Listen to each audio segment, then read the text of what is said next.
Good afternoon, everybody. This is Listen to Sievers podcast. Today, joining me is Miles Lukas. He's a creative director for an advertising agency and a BJJ black belt. And his passion is breath work that he learned directly from Hickson Gracie and Wim Hof. Miles, how's it going? It's going great. Thanks for having me here, Greg. Yeah, no, it's a pleasure to have you on. So you're an advertising, uh, you do advertising. That's your main career, right? Yeah, well, I kind of now I just consult, but Okay. in the beginning of this year, I went full time teaching the Wim Hof method and breath work for jujitsu and just kind of breath work in general. So how'd you get into the breath work portion? Mm. What was it part of like through your BJJ journey, or was it before that? What got you interested in the breath work? Yeah, so I didn't know much about it until I heard that Rogan podcast with the first one with Wim on it. I heard it live in October 2015. And man, I just participated a little bit with their live broadcast there. And I saw the benefits of this stuff right out of the gate. And I used to get sick a lot. And this alleviated those symptoms of being sick for me for almost a year and a half. And man, I couldn't stop doing it and talking about it. And I eventually, went the route of becoming an instructor. Now, a lot of people, when someone doesn't know breath work, we'll Yeah. get to your younger years later a little bit, but when Sure. the breath work, when you talk to people that don't know, they think you're Hmm. crazy. Like especially when you're like They do. doing it, especially when you're doing it. When I did your live class or Mm. the Zoom class, if people just look at you, they just think you're probably hyperventilating Hmm. or like it's an interesting concept of this breath work. Um, Yeah. It's the uh, extreme version of breathwork modalities in general. Wim Hof and holotropic breathing are probably the two that are really far on the spectrum of how to not breathe on a daily basis. So people often get confused with because it's an intense form of breathing. People often get confused and say, "Well, you shouldn't breathe like that," and that's absolutely true. You should not breathe like that for the majority of your day, but just like going to the gym and doing a dumbbell curl or two, we create a little bit of stress and we learn and grow and build from that stress. nice. All right, so we'll get back to the breath work. Tell me a little bit about Miles Lucas and your childhood and what it was like. Mm. Oh, so I grew up single mom. I had a wonderful mother that looked out for me. My dad was out of the picture when I was about 2, and I didn't talk to him again until I was 26 years old, and I didn't see him again. I didn't see him until I was 36. So kind of a unique experience, but not too unique. A lot of kids grow up without fathers, but I had the opportunity to then take influences from sort of wherever I saw fit. So instead of being sort of forced to deal with a father that I kind of would emulate or anything, I just saw all the possibilities and all the different aspects of other influencers that I wanted to take and or leave some portions. And I had a pretty good, my mom took care of me, and my family were immigrants, and so we sort of tribed up and all looked out for each other. And yeah, it was a nice way to grow up Where did you grow up? in St. Louis in the Okay. Midwest. Yeah. Now you said you pulled like influences from where you saw fit. Hmm. What were ones that you like gravitated towards? Like, was it like school teachers? I know obviously your mom, she had to be strong to raise Yeah. you. Did you have any brothers or sisters, or was it just you? Yeah. No brothers and sisters. My mom was an emergency room nurse, and so just she was tough as nails and very empathetic, which is a nice. That's a good that's a good thing to teach boys, because I don't think it's always that intuitive. You can let them go astray, but teaching empathy is important. That's good. So, what kind of sports did you do? Single mom. Were you able to do any sports? Yeah. So I played soccer most of my life. I never really got any good at it until about high school. But then in high school, I played soccer and basketball, and lacrosse was one of my favorite sports. That's a great way to spend your time. I mean, we strap up with weapons and helmets and shoulder pads. It's kind of like a nice montage of a bunch of different sports together. So you can play it like the defense is like basketball, the offense is kind of like soccer, and then you can still drop your shoulder and hit people off the field. I mean, it's got a lot of cool stuff in it. Yeah, around here in the Bay Area, there's not too much lacrosse. I mean, I guess there is in Concord. I know I see a lot of people walking around, a lot of kids walking around with their lacrosse sticks. I'm by Clayton Valley, so I see a lot of kids walking around here. But where I grew up in the Brentwood, Oakley area, there's no lacrosse. So is it pretty big over in St. Louis area? I think it's big on the East Coast, right? It's big on the East Coast. So it wasn't when I first started. When I first started my freshman year, there was only 3 teams in the state, I think. And then when I ended my senior year, we had like 3 divisions of 10 teams or something. I mean, it really exploded because it's just such a fun sport to not only to play, but to watch as parents too, because it's relatively safe, compared to like football or something like that as far as injuries. But I mean, man, we can just blast each other and hit each other with sticks, and it's the crowds love it, the parents love it. It's really fun. Yeah, how do you see that little ball whizzing right past you? It's very difficult. You can quickly miss it. And one of my favorite rule of lacrosse is that you can, if somebody goes off the field with the ball, it's the other team's ball. So if you catch anybody not paying attention and running along the sidelines with the ball, and we cradle it to kind of keep it in the stick, then the object is to knock them off the field. So you just drop a shoulder full steam and try and knock them into the stands if you can. Great. So a little bit of hockey too, huh? Yeah, it's very hockey. Hockey's real big around there, and so a lot of the hockey players would switch over to their grass. Okay. So what's more tiring for you, soccer or lacrosse? I mean, there's a lot of running in both, right? But soccer, you have defense and offense, right? There is. I was a sweeper in soccer and an attackman in lacrosse. So I picked the positions where you run the least amount.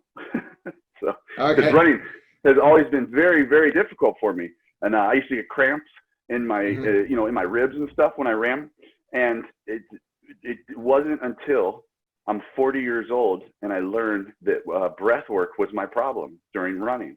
And so now all of a sudden I run for fun. After 43 years, I started running for fun finally.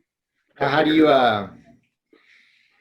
how did the breath work help you? Like when you're running, what's the breath work like? So the way I teach breathwork too is super simple, right? So we don't do much counting or anything like that. I mean, we need it to be applicable for whatever we're doing immediately. And what we learned is that those running cramps probably come from overbreathing. So when you're running or doing anything super intense, your body wants you to really overbreathe to sort of compensate. And then what you need is a level of CO2. So you need to use some sort of restrictive breathing in order to maintain a level of CO2 to make oxygen bioavailable. So something as simple as breathing in through your nose and out through your mouth. We call it, breathing lightly around neutral, where you don't have much air pressure in or out, so it doesn't use a lot of strength. And it's kind of wild, but if you can maintain an in the nose, out through the mouth, sort of calm breath pattern, then you can really maintain your energy, particularly in a jog or in rolling when we're doing jiu-jitsu and rolling a little bit too. And it's very powerful.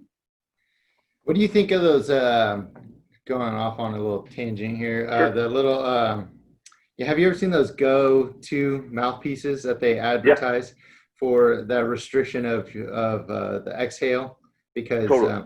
I just got one just because my cardio sucks. Uh-huh. And I was trying it out because I got an M4 tank that I push. It's like a sled, you know? Okay, nice. Um, yeah. So as you breathe out, the flap comes up. Um, Yeah. So it's a so restrictive breathing out. So making you get stronger at breathing out. yeah. So Yeah. I don't know if you've ever played, you know, the first ones that came out was a mask. Yeah. You know, the high altitude, they called it, training. What do you think Right. of those? So I think that they are awesome, and I think that they work. And I know like Boss Rutan has a good one, and he overcame. I think if you have sort of severe weakness related to potentially asthma or something like that, it's a nice way to train yourself to strengthen the muscles that will improve your asthma. At the same time, I think that a lot of the benefits that you will get from it, the only way to sustain those benefits would be to keep using the device, right? Because because otherwise it's not gonna, you're not going to maintain those benefits. So I'm a pretty big advocate for equipmentless workouts. So I don't use any equipment, and I don't use any breathing apparatus because I'd like to be able to travel with these tools of working out and breath work. So I think it's awesome. It's a great way to get started. And if you have some sort of asthma or any like, you know, kind of severe weakness, I think, man, totally use it. And then get to the point where you don't need it anymore and you sort of create your own breath practice that allows you to maintain a level of benefits that you can maintain constantly because you're doing it all the time. Nice. Yeah. I'll be working up to that. But I just thought I'd give one of those a go. Yeah, So awesome. They're awesome. yeah. So going back to your now we're in mid-teens. Okay. So you played a lot of sports, and then you decided to go to college, right? That's right. Yeah. What was your college like? The College of Charleston is an amazing place. It's in Charleston, South Carolina, one of the biggest tourist attracted cities in the United States, and tons of people would come in and just check out that great city. And we had a ton of fun. One of my favorite things about the South and about Charleston in general is the greetings that you give people. So I noticed it. I've lived in a lot of cities in the United States, and the greetings in South Carolina are the longest. So if you run into 8 of your friends, you're going to have to give them hugs, and the greetings take longer than any city I've ever been in, which is quite endearing to me. So, you know, it's just a wonderful, friendly and warm place. And I did okay there for a couple of years. Yeah, especially at a younger age, sometimes college, you want to do other things besides going to school. Yeah, Um, yeah. So we had a great time there, and at one point I got arrested, and I escaped the cops with handcuffs on, and I thought that this skill, escaping cops, was going to waste yeah. for some reason, and so I ended up dropping out of school and saving all my money to go to stunt school. So I ended up at stunt school eventually, and didn't finish my degree for another 8 years or so. So what made you go to Charleston? Because you were in St. Louis. What made you Yeah, decide to go to Charleston? Was it just what you explained, just the culture there? they had a Um, couple of cool things that I was looking forward to. I had a friend that went there, and I took a year off from going to school, so I was just I was working at a video game store and playing. We're getting really into video games and importing them in from Japan and all this fun stuff. I loved it, but I wasn't going to school. And my friend called me from Charleston, and she said that she loved it there. And she said that it used to be an all-girls school, I think, or something along those lines. And the girl-to-guy ratio was 10-1. yeah. And and we were about 20 minutes. We were a long bike ride to the beach, and that sounded pretty good. So I packed up. Understandable, especially at that age, right? Yeah, I had some motivation. So stunt school. Yeah. What intrigued you about stunt school? I mean, Yeah. that's a pretty, like, when you look into it, that's a pretty rough and tumble job. It was. I didn't really realize that. I kind of assumed that they had enough safety equipment that you didn't really get hurt, and I thought you just kind of did acrobatics and you relied on the safety equipment. But I was wrong. So you do get hurt a lot, and actually the stunt people, for lack of a better word, are quite prostituted because you can go through them and it makes no difference to the movie because they can just get somebody else. Yeah. But it was really a cool experience. My stunt teacher, it's Kahana Stunt School. I looked it up recently, and they're still jamming in Florida in the swamps in Orlando.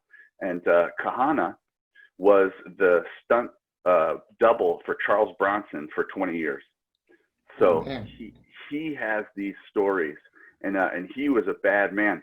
He used to he could do from jiu-jitsu, like a front roll. He could do a front roll and like slap out the impact on his back. So like almost like a front flip onto his back on concrete. We saw him do it, and he was 70 years old. So he really, I really learned a lot about resilience, kind of what we were capable of. I learned a lot about fear because we had to jump out of the scariest thing is we had to jump out of. We did a lot of cool stuff. We went skydiving, all this stuff, but we jumped out of a 3rd-story tower into airbags. And if you didn't hit the airbags right, if you didn't hit flat, if you hit with your legs, then you would break your legs. So you had to hit flat because otherwise you'd go through the airbags. And that was, I learned that I'm much better at jumping backwards so I don't have to look because when I'm looking, yeah. And I didn't have breathwork tools then in order to maintain my control my anxiety and fear. So actually, I might have done better if I had those tools then. But it was a difficult learning experience. It's kind of like if you ever like rappel or rock climb, like and especially rappelling, and you're just kind of sitting back, and you're trusting this rope. You know it's going to hold you. Yeah. But when you're sitting back, I mean, there's that little thought in your head. So I can imagine looking out at that building face first as could be a little nerve-wracking, huh? Yeah, and we even we did some free fall rappelling where we would just pull hard at the end, so you could land easy, but you free fall the way down. And I sprained my ankle one time landing too hard. It was fun. A lot of stage fighting too. I still take that. That's still useful. You push somebody the right way and make sure the camera's right, and you can give them a cowboy punch, and then they go down, and it's hilarious. And the last one of the other fun things I learned is how to get hit by a car. So I was pretty proficient at getting hit by cars. And while my stunt career was very short-lived, we were trying to get on some shows in Orlando, but nothing really paid any good. But that talent of getting hit by cars did serve me well when I moved back to Charleston, and we would just be out in front of the bar or something like that, and I'd see a friend coming driving up, and I'd act like I got hit by the car, and I'd lay there for a minute, and then the crowds would be upset, and I'd sneak away. But that was a fun game we used to play. Did you get some free drinks out of that? They didn't offer the guy that got hit by a car free drinks. Yeah. No. I did. I don't know if I should tell all the stories. I did get free drinks after running from the police, though. That was a good one. Oh man, everybody has their wild stories. That's right. What's the graduation ratio on a stunt school? Like yours was short-lived, but how many people actually make it through something like that? We had some people that didn't make it. It was a small team. I think we had 10 from around here, a couple from the Netherlands, and a few from Japan. So I think we was like 80% graduation rate, and then the others dropped off. Oh, that's not bad. Yeah. No, but a really good. We all have to face some adversity to grow, and so that was. And we've got to choose it too. If we're not facing it, if we're living in the suburbs, which I was like in St. Louis, I mean, the suburbs did exactly what they were designed to do, which is to keep us sort of, to keep adversity away from us. You know, we didn't have any skate parks. We didn't have anything. We had suburbs, sprawling suburbs. And so if we have that, then you got to choose your own adversity, right? Mm-hmm. So after that was not your chosen path. You said you moved back to South Carolina? Yeah. I And was then hanging around South Carolina. Yeah. Not doing anything, bartending, just messing around. So you're around, what was that, like 22, 23? Yeah. Yeah. Mid-20s. So how'd you make your way to California then? Yeah, this was kind of a unique, a fun thing. I'm hanging around in the park one day and just sitting on a fountain, and I meet this guy who was, little did I know then, was a general manager for all these car dealerships in Philadelphia. And because I was bartending, terrible hours, and like morning hours, like not money hours, I was reading every newspaper in town, and I knew that Mercedes was thinking about building a factory there. And so when he mentioned that he worked for Mercedes or something, I was really knowledgeable about what was going on. I'm like, oh, you're probably here because they're thinking about the factory, and you know. And I started talking about how it would influence the town and stuff. And it was really funny because we really connected. And then he offered me a job up in Philadelphia to sell cars, to sell Mercedes. And it was really cool, you know, because he was a stranger, sort of going out on a limb to help me out. And and I always thought later on in life, you know, if I could ever do that for other people, if I ever got to the point where I was successful enough that I could really just take risks on people and not, you know, I wanted to do that because, you know, my family even was like, why would this guy offer you a job? And then he even let me stay in his house for a little bit until I found a place and stuff. And, you know, I think there are amazing people out there, and there's interesting opportunities if you're willing to sort of take that risk or give that risk to somebody else. So I lived in Philly for a year, and that was enough for me. Philly's that's a rough city, and I figured if I'm going to sell cars, I want to find the best place. I want to find whoever sells the most, and that happens to be Orange County. So I through using MapQuest, a folder full of MapQuests, right? There's no phones back then. There's nothing. And I just interviewed at all the dealerships around Orange County, and then made it down to San Diego at one point. And the dealership had mirrored ceilings and the best cars, and we had big desks, and they caught me. So I did that for another year until I finally went back to school. And what'd you go back to school for? So my degree is from the Art Institute, web design and interactive media. So I do just websites, video editing, and all that stuff. That's got to be fun, huh? You say you work remotely now, right? Yeah. So, you know, luckily I started working remote I started with my company. I worked at a few different companies. I moved up to the Bay. I worked at AKQA, which was one of the giant agencies, a 500-person office up in San Francisco, and then got on with this other company, Ad Maxim, and as the creative director. So that was great. I was working in their office, and then at some point their headquarters were in London, and they didn't need me in the office anymore. We started, you know, slowing down the teams, and so about 5 years ago, I went almost completely remote. So I was working remote for the headquarters in London. And little did I know that working remote would be a highly sought after skill, you know, during these nutty times. Oh, yeah. So what do you find interesting about like working in an office versus working remotely? I know like a lot of places like that, like Google and all that, they like to have everybody, you know, in the same building, kind of bouncing ideas off each other. Did you find it a little different, you know, especially in the web design phase, like, you know? Well, there's pros and cons, right?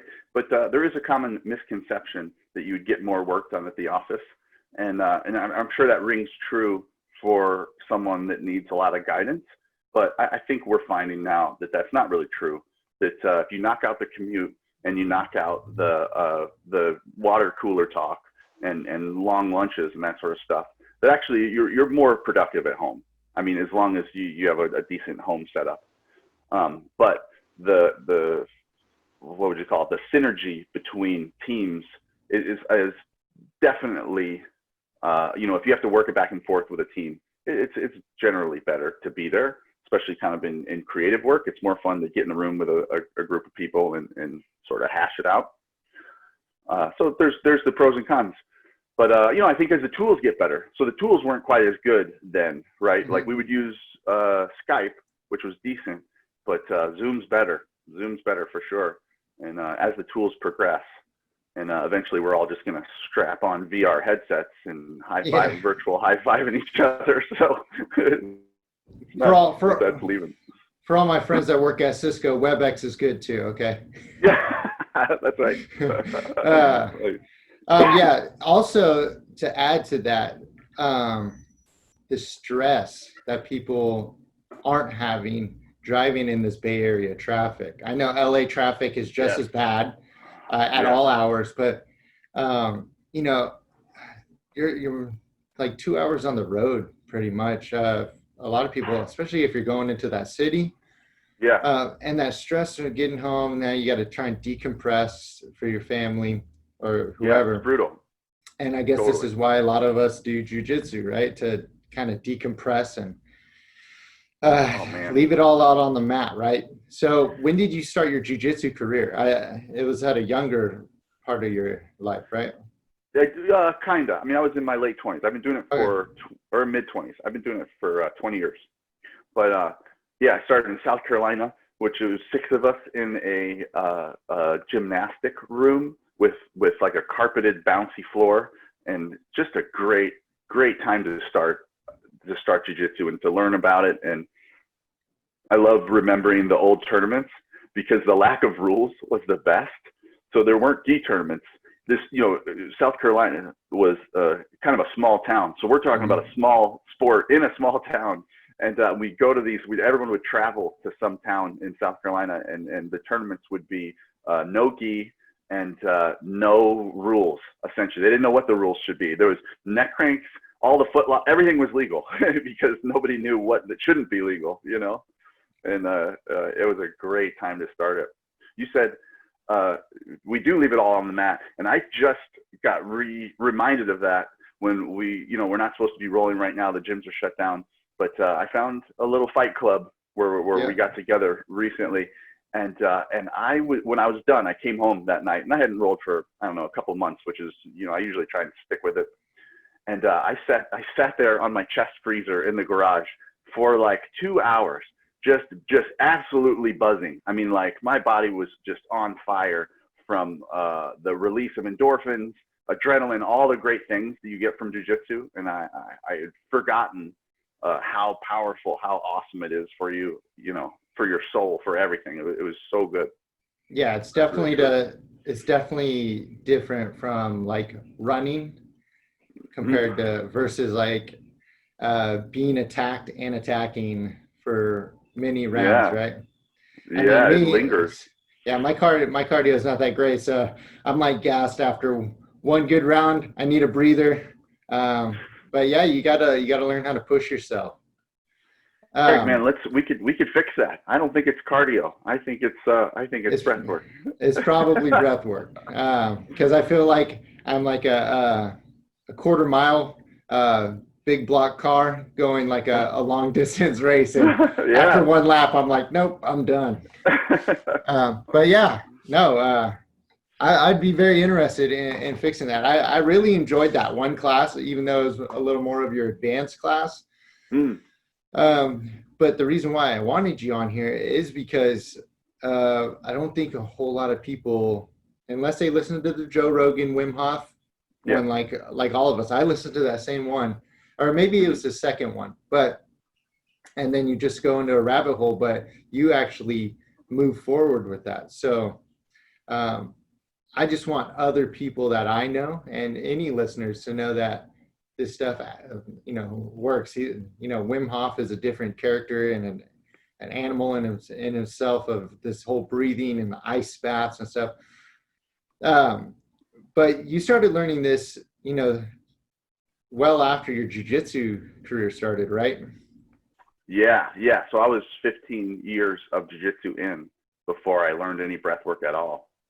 And man, I had a hard time competing at the end there. You have a family and you have responsibilities. Yeah. Then competing all of a sudden becomes, even if there are little competitions, it's a time drain, right? Mm-hmm. So to make sure you got to the gym, to take the Saturday off from your family essentially or whatever, it's I started to develop this, like, I used to enjoy competing and have fun, and it wasn't fun anymore. It wasn't fun at all. I would just get these butterflies that were, they felt like flu, like instant flu. And then I would lose my strength.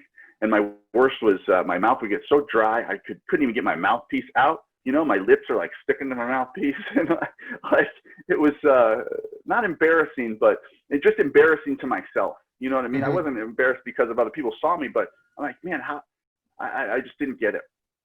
But the Wim Hof. Why do you think, like in the competition state? Yeah. I mean, I kind of get like that, even just going to practice, because I mean, sure, I don't know why. It's just, I mean, the only thing you're trying to prove is to yourself, because this is your personal journey, right? You shouldn't, anybody doing jiu-jitsu shouldn't have to look to impress somebody else, because it's our own journey. But I know in competitions, I'd get the same way. It really take like my first match, and luckily the only tournaments I've done, you get 2 matches, because the first one it's like a wake up call, and then the second one, that's when I'm like ready. And so do you find that once you started the breath work, did that help you out a little bit with especially Fight to Win too, right? Because you've been on the big stage now. So, so did that help you out with those types of scenarios? So not only did it help me out, I realized it completely eliminated it. I mean, it was gone. Like no anxiety at all for any of that stuff. And that was the test. I did that stuff to see if, like, is this really working? I do a small tournament. Wow, it worked. Okay, would this work if if the stages increase? And it did. I mean, this stuff, it's such a perfect correlation. We're probably all familiar. Most people are familiar with Wim Hof stuff. They know about the first big study that brought it all to light, which was people get injected with an endotoxin. So, and then their adrenaline came up before they had symptoms. But then people that don't know the Wim Hof method, they get injected with an endotoxin, they get sick, and then their adrenaline comes up to meet the symptoms. So just like you said, your first match, what was happening very likely is your adrenaline's low at first, and then you have the symptoms of whatever uncomfortable symptoms of anxiety, and then your adrenaline comes up to, say, let's just call it like a 7, to sort of comfort. I think of adrenaline as a comforting tool to aid in those symptoms. But what you can do is bring your adrenaline up to a 10, 15 minutes, a half hour before you get any of those symptoms, and you don't get the symptoms anymore. It's quite profound, and that's why I have a small demographic that I teach to, which is really the Wim Hof method for jiu-jitsu. That is like my favorite thing to teach, and it's not very profitable, and there's not a big group of people interested in it, but I just can't help it because jiu-jitsu is such a great test of anxiety. I can't think of a better test of controlling nerves, because it's just so intense. It doesn't matter the size of the competition. Somebody is trying to, simulating taking your life if possible, right? Yeah, so, definitely. Yeah, and that's how it feels. That's why you say a lot of people get nervous. I would get nervous going to marathon roll where we do 5-minute rounds for an hour. It's just the nature of the game, and it's supposed to be like that. Mentally, the breath work too, because I like the mental game too. Just how powerful your mind can be versus your body. So on a mental aspect, the strength of your mind with the breath work, how is that? So this is interesting. So we do talk about mindset is part of one of the pillars of the Wim Hof method: cold exposure, breath work, and mindset. But the mindset is not a mental fortitude mindset. What it is you can mechanically get yourself into a different brainwave state, which is amazing. So tons of breath, some intense breathing, you can start to drop activity in your prefrontal cortex. And that's typically related to anxiety, ego, all these things. So mechanically, we can change that activity in the front. We put more activity in the brainstem, and then that's why anxiety kind of disappears. We also do it in the ice bath. So it's like anxiety still exists, pain from the ice still exists, but it exists somewhere else a little bit. You kind of put it on a shelf, and you're not emotionally attached to it anymore. You can kind of look at it and you see like, wow, my body is going through something right now, but I'm not fazed by it. I'm in this calm state. And so the mentality that we talk about generally is a mechanical state that we get ourselves in. And then you are more capable of sort of connecting and disconnecting with your body. So Wim proved it in one of the studies he did in 2018, the mind over matter, mind over body study, where they stuck him in a CAT scan and an fMRI, and they put him in a cold suit. And then when they scanned his brain to see what was going on, they could tell what was the changes. But the neat thing too is they were also measuring his skin temperature. So he performed it like everybody else, and his skin temperature went up and down as the suit every 15 minutes would put cold water through him. And then they said, okay, now change it, make something else happen. Let's see use your method and show us how it works. And so he did it. And then his skin temperature never went down. It stayed the same. So was he just using his mind to get there? Yes, but he used the breath work to change his brainwave state, and then he was able to sort of connect closer to his physiology potentially, and then navigate those changes. So very cool stuff. So mechanical mindset is really what I'm after. So Wim Hof is that like your main teacher, I guess, you follow under? I know previously to me you've mentioned that you've learned a little bit from Hickson Gracie. I did, and I would say Wim Hof is I'm a certified instructor under him. Hickson doesn't have any, Yeah. I've only, what's neat is how I talked about growing up without a dad is I took these influences, and one of them was the Choke video, right? We all watched Choke, mm-hmm. and I super deeply connected with what Hickson was doing and his mentality and his mindset and stuff. And so I was able to, he was a huge influence on my life from super early on. I mean, even before jiu-jitsu in high school, we were watching the UFCs. We were watching them live, kind of the first early ones. And I realized, I watched him. I watched the old Prides with him in it and stuff like that. And so he greatly influenced me without ever connecting. And it wasn't until one big seminar that I went to that I actually got to sit down and talk with him and talk to him about breathing, talk to him about the Wim Hof method. And still, it was kind of early. Nobody was really interested in breath work at the time. And so when I mentioned that I was here for the seminar for the breath work, his eyes lit up, and he talked to me kind of personally for 20, 30 minutes before the seminar even started. And then the first third of the seminar was about breath work and mentality and stuff like that. And he'll tell you that that's the most important part. But again, it's sort of skipped over for flying arm bars and stuff. But yeah. Yeah. That I remember your story when I was doing your breathwork class. Mm-hmm. You mentioned that he was on the mat by himself, right? And mm-hmm. through your curiosity and I guess bravery of jiu-jitsu, because a lot of people, you want to respect him because he's right. a highly respectable man in jiu-jitsu. People treat him, he's way up here. So, but your curiosity, you're like, hey, he's just a human, just like everyone else. And he might want someone to come up to him and he might want to share. And so, what was that like? Just kind of being the one to be singled out and go on the mat with him. It was amazing. So, and I felt that too. I have, for people that are listening, I've made the mistake of being sort of a fanboy when I've met people, and it never turned out well. You know, you want to give people like massive respect because of whatever they've done and that you appreciate. And then anytime I get too appreciative of what they've done, it's never a good interaction. And what I learned, and so this was kind of one of the points where I was realizing that I've made those mistakes in the past.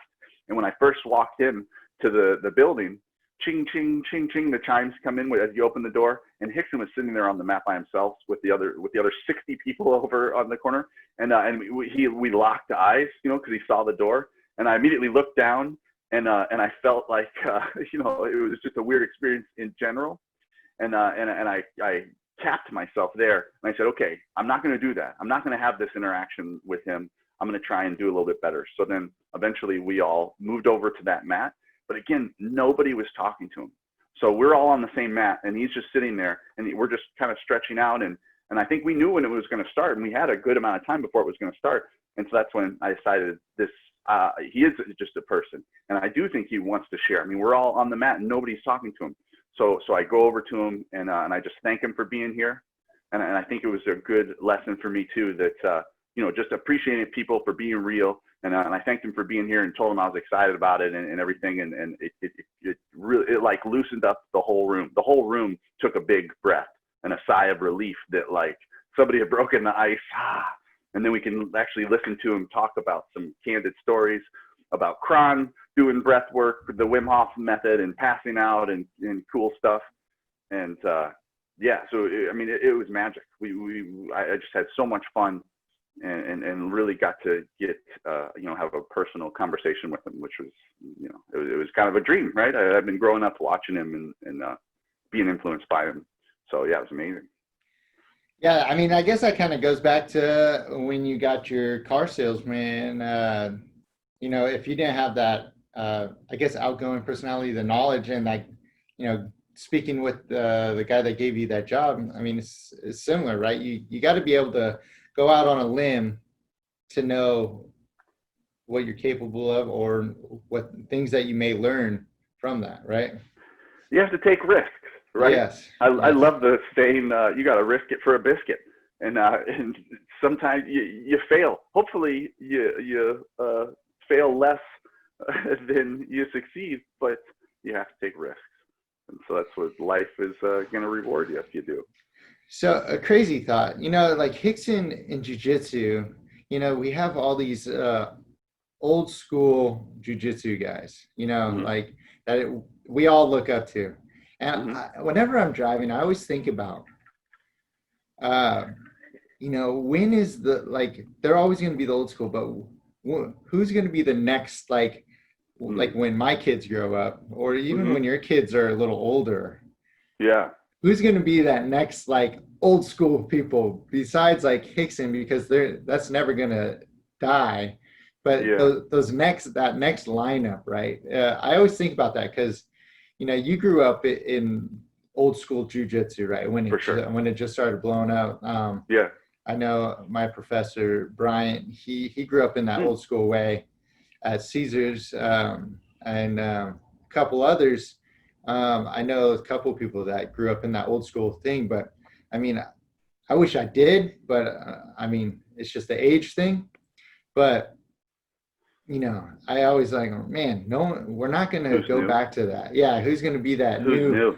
Man, I Yeah, love watching Gordon Ryan. Gordon Ryan yeah, is just a king. The way his, you know, he's taken a lot of the stuff that Marcelo Garcia used to do, mm-hmm. and I was an online school member of Marcelo Garcia's for a while, so my game is a combination of the Camarillos, of course, from Guerrilla Jiu-Jitsu, but also Marcelo Garcia and Roger Gracie. So I bought their two online schools and kind of focused on those and studied those a lot. And then Gordon Ryan has taken those sweeps that, you know, Marcelo Garcia used to do, and just, he did it I was just watching before this podcast, I was reminded of when he did it to Josh Barnett, which is insane. Did you? Yeah. Oh my God. Josh Barnett is such a big guy. For him to sweep Josh Barnett like that, I think I even messaged him on Instagram, and he got back to me, which was, I fanboyed for a minute. But that was you know, it's very, very impressive what he's done. and I don't mind some shit talking. I love some shit talking. So I think it's hilarious that he can back up his shit, and also Keenan Cornelius is super fun to watch. I love the innovations he's doing. I go to his school sometimes at Legion here, and man, on a Sunday afternoon, to switch a little bit, on a Sunday afternoon at Legion in San Diego, that is the place to be. There's 100 people over there, and it's magic. There's people there from all over the world. So I think that he's really created something. He just opened this year, so he's really created. I think if you come to San Diego and if you do jiu-jitsu and you come to San Diego, you got to swing by Legion on a Sunday and see where the world is congregating. I mean, it's pretty neat. What's the environment there? It's Keenan's place, and he's a bigger name, obviously. What's the environment at his place? Well, so he has he built an immense school and a mat space that is the biggest mat space I've ever seen. So it's very comfortable in that way because he leaves there's a lot of space for everybody, and I believe it was free before it started. So it was and it was 3 hours. So you just come in there and roll for until you can't. And the people are very inviting. There are a lot of very super good guys. He's building a really interesting team, and he's got enough room for lots of different kinds of classes and stuff. And I think they're starting a yoga class there. And so, I can't, they got showers, they got everything. I can't recommend that place enough. It's very cool. Now, what do you think? We're kind of going off path, but Gordon Ryan, and you said the smack talk, but I mean, he shows up and he'll dominate. What do you think that is for the sport? Like, a lot of people, like, oh, you should just respect everybody. Yes. But I think in order for it to grow, you got to have some sort of show, right? You got people that don't know jiu-jitsu. They don't want to watch us on the mat and just roll because they don't understand it. And I guess this is the same way McGregor did it in UFC, right? Yeah. He introduced that like hardcore, over the line talk, but look how much it made it grow. Yeah, no, I'm 100% on board with trash talking. I mean, my humor is a late night comedian sense of humor. So I think really nothing's off limits. I love I go to Hollywood and go to the roast battles a lot, and I think free speech to the end, and you should be able to say what you want. And I love just people attempting to be funny. A lot of things that people take offense to, it was really somebody else just attempting to be funny. They're not trying to hurt your feelings. They're just trying to be funny. And so whether Gordon's, whatever he's trying to do, if he is trying to hurt your feelings, I think he kind of is sometimes because I think it gives him the upper hand. But I love it. The more the better. Sometimes he makes himself look dumb, and I think that's hilarious too. And go for it. Get him. Well, he's still pretty young, right? A lot of people he's still. I mean, when I was that age, he's accomplished a lot. When I was that age, I was partying a lot, and I was probably acting just as big as a fool. Right. He just has we're getting to see a young guy what we would like. We're just getting to see him what we would act like with a bunch of money and beating everybody. An amazing teacher, and he's awesome. I wonder if he's ever gonna branch off. To do his own Probably. thing, At some point. I think that's the natural progression, but I think he's great for the sport. I love seeing the sport grow. I like the different directions we can head, like what Eddie Bravo's done, with some of that stuff. I think that stuff's real interesting. I love that new Netflix special where they just tell you about crazy sports it's like MMA and rugby mixed together. Oh, really? Yeah. Oh, it's wild. There's a new documentary just all about it's a series that's all about different sports that are super extreme, and that's one of them. The first one is basically MMA with a ball, and I think that's great. because you know what? Because in order for us to continue doing any of this stuff, we have to be creative in order to stay engaged. Mm-hmm. So that's what Keenan has done with his jiu-jitsu. You know, he's gotten super creative. He'll flip you upside down with the one lapel handle, you know. And I think that's the nature of all endeavors, is that we have to constantly evolve, and you can't just be doing the same thing all the time. Otherwise, you lose focus and you get out of engagement. I don't know. There are some masters that could just do the same basic moves and somehow get everybody in that. So, but for the most part, yes, a lot of people do have to evolve. And Keenan is one of those guys that is constantly on the drawing board, just trying to think of some crazy new ways. Yeah, he does a great job. He's fun to watch, and I love watching him compete and frustrate other guys because they can't get out of they can't get out of the worm guard and stuff. I think it's magic.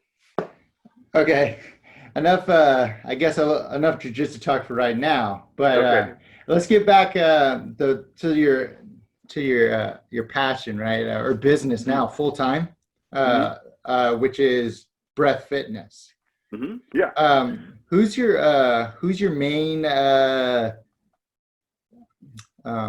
like people that are interested in it? Well, so because I'm just sort of into the jiu-jitsu community and in San Diego, mm-hmm. it's definitely, I like teaching people that do jiu-jitsu first, just because those are my people and it's fun in that way. But what I did discover is that because people that do jiu-jitsu have such a high anxiety tolerance, that when I took the way I was teaching it to the jiu-jitsu and CrossFit community too, by the way, there's a great gym here, CrossFit Sun, where we've done 3 workshops at, and I was molding the instruction to make them, have more profound experiences. And then when I took that, by the 3rd time, people were super pumped at the end. They were like, "Oh my God, this is changing everything."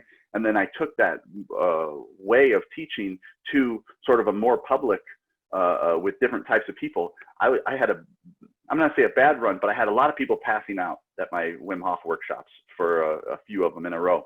And nobody gets hurt when you pass out. It's similar to getting kind of choked out in jiu-jitsu. I think you actually wake up quite euphoric, and you don't know that you passed out really, but it's a little bit alarming for people around you. And I don't want anyone to pass out at my workshops. So I had to sort of dial it back and figure out what was, why it was happening quite so much and that sort of stuff. So I really can teach everybody, but I do like the jiu-jitsu folks, and you have to gauge it for people's level of anxiety tolerance. So what happens to a person's brain? You say like some of the people, because you did CrossFit jiu-jitsu people with higher levels. So what happens to somebody's brain that's not really used to that and they pass out? Like why do they pass out through the breath work? So there's a little bit of breath work makes you dizzy. If you do 4 or 5 quick breaths, and depending on how you do them, and this is something that Hickson has even demonstrated in his seminars, he demonstrates how not to do it because it'll give you goosebumps on your arms. It starts to raise your adrenaline a little bit. And now that's true. I agree with him. That's not how you do it in the gym, right? But you can do that. You can practice pushing yourself into this high anxious state, and then we practice bringing ourselves back down. So that's the goal to me, is to learn how to bring yourselves back down from that state. But we have to get to that state first. So we use some real simple tools to get up there, and then we bring it back down. I feel like I've strayed from the question. Yeah, no, that's fine. Okay. I was just trying to see like someone that's not used to it, how they pass out. So. Oh, what happened? Yeah, it's like your body is pretty smart, and people get a little dizzy when you do this stuff. And what is dizziness? I mean, dizziness is just a level of consciousness between conscious and unconscious. And actually, it's quite navigatable. Once you start to understand it and feel it better, I mean, your choke tolerance goes through the roof when you get good at Wim Hof stuff, because you're into a state where you feel comfortable. And so what happens to people, I mean, it's basically they just go to sleep. I mean, I think your body shuts down before any damage happens. And this is, it's a bit of a debate, because I think people think that like something bad happened, that it's very dangerous to pass out like that, but your body's pretty smart. And so it shuts down way early. when the chemical imbalance is too severe, or you can actually kind of let yourself, when we get into these brainwave state change, you can let yourself sort of disappear and pass out.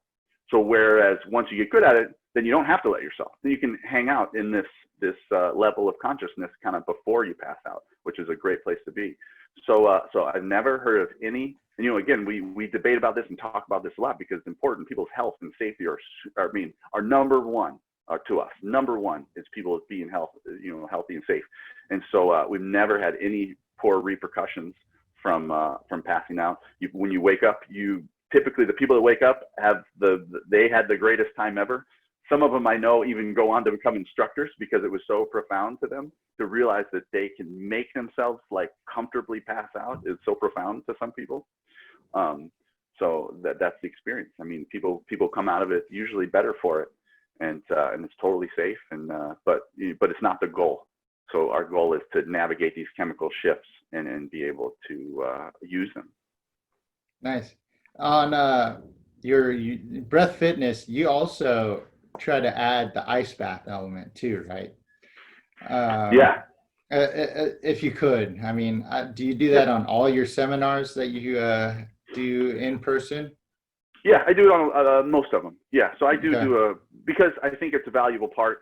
Breath work on its own and cold submersion on their own, in some sense similar, wonderful benefits, raising your adrenaline, all these cool things. So, but then when you combine them, you're just doubling up on all the awesome stuff. And the ice bath is a great test for your comfort level. So the goal is, through my workshops, I do single ice baths. So I'll bring a bunch of single ice baths. And my goal is between 45 seconds and about a minute and a quarter to get somebody into almost a parasympathetic state, a calm, rest and digest, not even if they get there, but at least get into this like Zen kind of calm area. And that's probably the most profound to people, because especially the people that are really scared getting in. And it's very painful. When you step into an ice bath, a nice way to put it is that it's like rubber bands being snapped on your skin. I mean, to me, it's the gates of hell, and it's just like razor blades, and it is brutal. And so if you can deal with that, and you can disassociate from the feelings that are happening in your body, and then sort of, another word we say is a surrender. You surrender to that situation, and then all of a sudden you get calm. And being calm with high adrenaline and your body going through this is such a interesting experience. And to have that as a tool, nothing else in your day, that day, or probably the rest of the week, is going to be as difficult as those first 45 seconds in the ice bath. So all of a sudden the volume got turned down on how you react to the rest of your week. Now, is the ice bath similar? A lot of people compare it to the cryotherapy, right? It's just cryo penetrates you a lot faster, right? Or what are your thoughts? So I do a workshop at Float State. I have one coming up. There's one where they have cryo, they have everything. And one of the things that they've mentioned after doing my initial, I did one for the staff there, and that they said that they felt like cryo was a little bit easier. So it doesn't feel quite as cold. And for the anti-inflammatory benefits, I mean, you can't beat it. Any kind of cold exposure or hot exposure, by the way, is going to do some great things for you you can grow from. So water does conduct temperature quite a bit more than air. So it's I think the ice bath is a little bit more of an intense experience. What's the benefit of explain to the listeners the benefits of your workshop? You've explained a lot about like the euphoric state of mind, but like as far as the ice bath and breath work, what's the benefit like on a daily, like if you practice this breath work, what can people see the gain out of that? Well, so I can only go over my favorite benefits because the list of benefits is just absolutely enormous. I mean, one easy one, if you switch to cold showers when we train, then we train all the time, your skin starts to get a little rough, right? If you're wearing a gi a lot. And all you got to do is switch to cold showers, and you have, and you can, it really improves your skin in that way. So it's like there's just a ton of benefits. But my favorite, the mental control for sure. Anxiety, you now have a tool that you can go use in 10 minutes. You can change brainwave state and eliminate anxiety if that's your goal. And then just practicing breath work in general, you improve your breathing mechanics, and you become you can take bigger breaths. You can create an energy reserve that you don't have, that you can use this energy for longer periods of time. Being able to control your adrenaline. A lot of people have adrenal fatigue where they're sitting in a bit of a stressed out place all the time. So we learn how to bring that back down. And so those things are huge. And then lastly, so those are my favorite, but then to be cold adapted is massive. So I moved to California because I was cold all the time. I hated the Midwest for the temperatures that it would drop to and how uncomfortable it made me. But all you have to do is get a little bit cold adapted for that, and the cold adaptation will last a few days. So you take an ice bath. Like when I would go back to St. Louis, I would do an ice bath or a cold shower when the temperature that night I knew was going to be 0 or below 0 outside, it's horrific to hang out in the 0 degrees.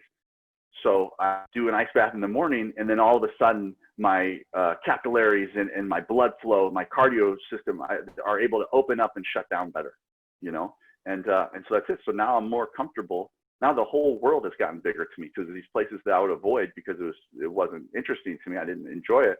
The experience of being that cold are totally, I'm totally down now. I might even go, I climbed a mountain with Wim Hof without a shirt on. I might even just go in the cold with minimal clothes. I mean, that's a skill, not a skill. That's a adaptation that we're all capable of, but it just takes a little bit of practice. So you don't mind going into that ocean early in the morning then, huh? Now that you're adapted. It's not even, I don't even think about it. It's now a new place that's open to me. That's what I mean, like the world kind of opens up. And it's just another great place to be. Just to wrap this up a little bit, Sure. Very interesting conversation. How often do you had to pivot, especially with this pandemic thing, your classes, right? Especially in California. California, everything's pretty much shut down. I know. Was it a bit of a struggle to pivot into like a online thing for breath work? Yeah, a little bit. I don't really guiding breath work online. I don't find that rewarding because I have to tone it down a little bit because the type of stuff we do is pretty intense. So I would rather be there in person for sure. And then I even did some virtual ice bath coaching, which I thought just the title, virtual ice bath coach, I think is hilarious profession. But so those are fun, and I've actually had a decent amount of requests to keep doing some like a full workshops online and stuff. I'm kind of focused more on doing them live, but luckily I had the technical know-how to get a decent site going and do some of the stuff online. So I still am going to coach. I'm still going to do the breathwork classes, particularly for jiu-jitsu. I'm still going to do that online to reach more people. I have one coming up on Saturday. It's Saturday it's almost near midnight because it was really for my friends in India where it would be their Sunday morning. Okay. So that's pretty neat. So I've noticed it's like the people that are most interested in this stuff, at least my particular stuff, is people in India, people in Australia, and people in New Zealand. So that's where my ads go out, and that's where I get the best response. And so I just do kind of some, it's so lovely that we can connect online around the world. Yeah. And if you just figure out your time zones, which is still difficult for everybody, we can really make the world got a little bit smaller after April, Oh yeah. So your jiu-jitsu one, is it more of a beginning one, or do you have like a beginner, advanced? I know the last one you did, most of everybody that was on there did jiu-jitsu, right? And so I've tightened it up. The one you came to, that was the one that went over like a full hour, and a lot of questions were asked and stuff. And that was one of my first ones. So I run on time now. It's about 90 minutes, and I do. So right now I've divided it up into a beginner class to sort of get people going, and then now I have an advanced class too, which is really me teaching what the stuff that I think is massively important. So like one of the things, for instance, that I don't teach in the beginner class is joint alignments. I kind of just brush over joint alignments because, it's not very interesting to people. They really want to know, hey, what's the science? What's this breath work all about?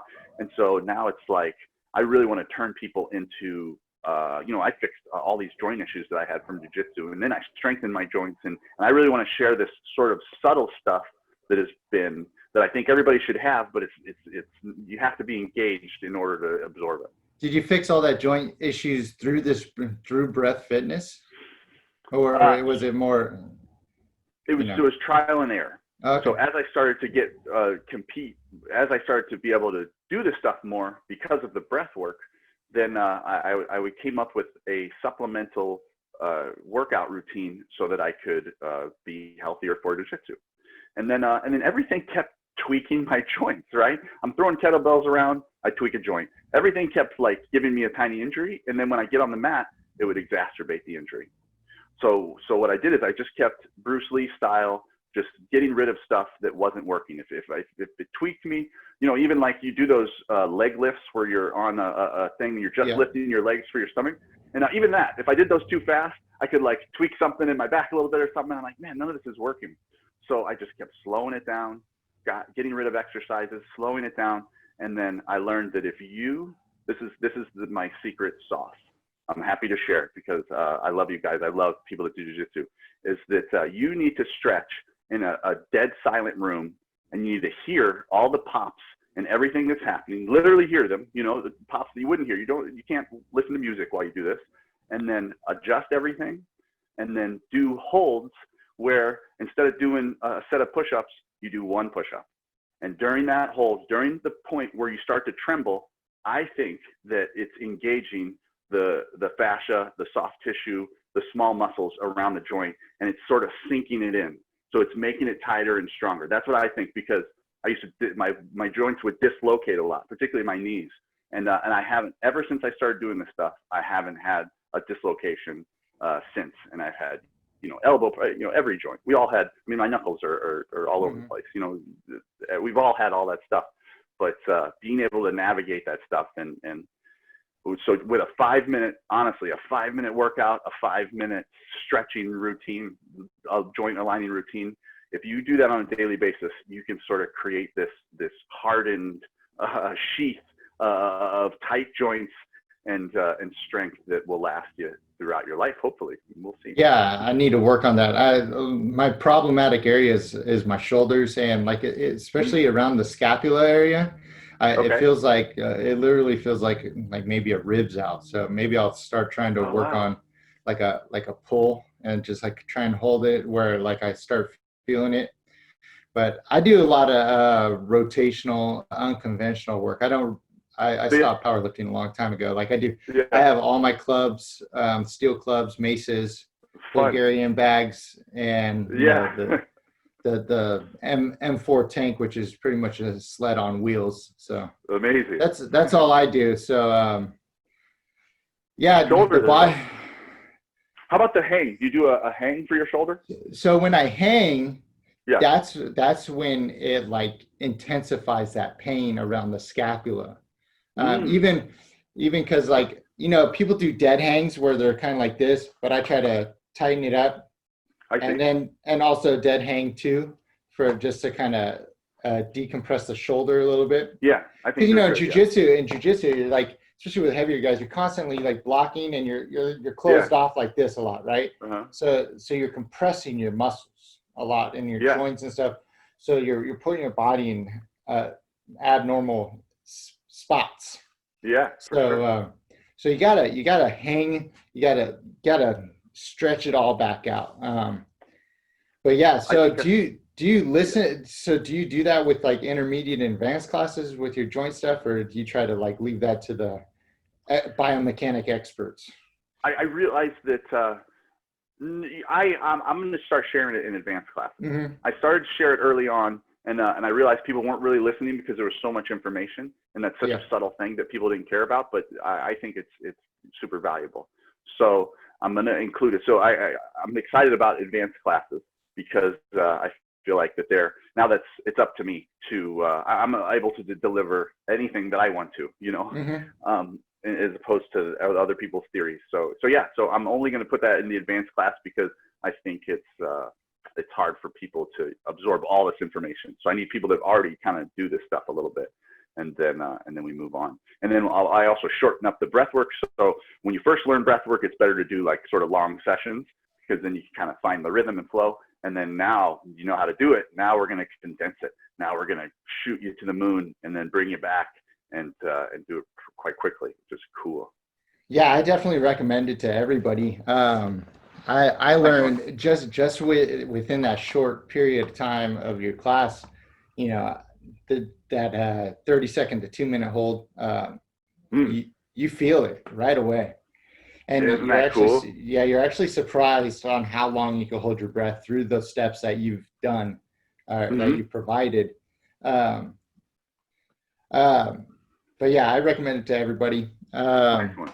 Thanks, brother. So you said most of your ads go to India, Australia, things like that. And I've seen them pop up on Facebook. So as long as they pop up, and you're willing to do more for the jiu-jitsu crowd, I'm willing to share them, obviously, because this is why I'm doing this, right? Because get the smaller businesses, things like this that are not a whole lot of people know about. I want to start getting it out there. I mean, kind of Joe Rogan-ish, right? He gets all these cool people, but totally. It's not just Wim Hof teaching this, right? He may be the originator of this or whatever, or made it explode, but there's many people that do this, and there's access to it, and this is why I'm doing this. That's awesome. I encourage people to when you start learning this stuff to be sure not to make it too complicated.